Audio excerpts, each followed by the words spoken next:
அனைவருக்கும் வணக்கம் and welcome to spice up with Vishnu. இன்னைக்கு நம்ம சேனல்ல ரொம்ப ஹெல்த்தியான ஒரு பொரியல் ரெசிபி தான் பார்க்க போறோம். அது என்னன்னு பாத்தீங்கன்னா வாழைத்தண்டு பொரியல் தான் எப்படி செய்யறதுன்னு பார்க்க போறோம். ஸோ ஃபர்ஸ்ட் ஒரு கடாய் எடுத்து வச்சுட்டு அதுல வந்து பாத்தீங்கன்னா 2 ஸ்பூன் அளவு வந்துட்டு எண்ணெய் சேர்த்துக்கோங்க. அந்த எண்ணெயில 1 டீஸ்பூன் அளவு கடுகு, 2 டீஸ்பூன் அளவு பாத்தீங்கன்னா பச்சைக்கடலை பருப்பு, அதுக்கப்புறமா வந்துட்டு ஒரு பெரிய வெங்காயம் வந்துட்டு சேர்த்துக்கோங்க. பெரிய வெங்காயம் சேர்த்துட்டு நல்லா கலந்து விட்டுக்கோங்க. வாழைத்தண்டுல பாத்தீங்கன்னா high fibre, rich potassium, vitamin B6 எல்லாமே இருக்கு.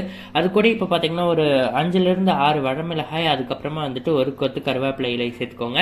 இப்போ வந்துட்டு பார்த்தீங்கன்னா நம்ம வெட்டி வச்சு சுத்தம் பண்ணி தண்ணியில் போட்டு வச்சுருந்த வாழைத்தண்டை சேர்த்துட்டு அது கூடவே பார்த்தீங்கன்னா ஒரு ஸ்பூன் அளவு மஞ்சள் தூள், தேவையான அளவு உப்பு சேர்த்துக்கோங்க. நான் கல் உப்பு சேர்த்துருக்கேன். விட்டமின் B6 எல்லாம் இருக்கிறதுனால ஹீமோக்ளோபின் கவுண்ட் அதிகரிக்கிறதுக்கு, கிட்னி ஸ்டோனை கரைக்கிறதுக்குன்னு இது ரொம்ப ரொம்ப ஹெல்ப் பண்ணுது. ஸோ இது ரொம்ப ஹெல்த்தியான ஒரு பொருள். நீங்கள் கண்டிப்பாக வந்துட்டு இதை செஞ்சு சாப்பிடணும். இப்போ நல்லா கலந்து விட்டுட்டு லைட்டாக ஒரு கை மட்டும் வந்துட்டு தண்ணீர் வந்துட்டு தெளிச்சு விட்டுக்கோங்க. நிறைய தண்ணீர் தெளிச்சு விட்டுறாதீங்க. வாழைத்தண்டை பொறுத்த அளவுக்கு எப்பவுமே நம்ம நிறைய தண்ணீர் விட்டுறக்கூடாது. ஏன்னா அந்த தண்டிலேயே வந்து பார்த்தீங்கன்னா தண்ணீர் இருக்கும். ஸோ அந்த தண்ணீரே வந்துட்டு வெளிவிடும். அப்போ நம்ம தண்ணீரும் நம்ம நிறைய விடும்போது பார்த்தீங்கன்னா எக்ஸஸ் வாட்டராக ஒரு மாதிரி கொலன்னு ஆயிரும்.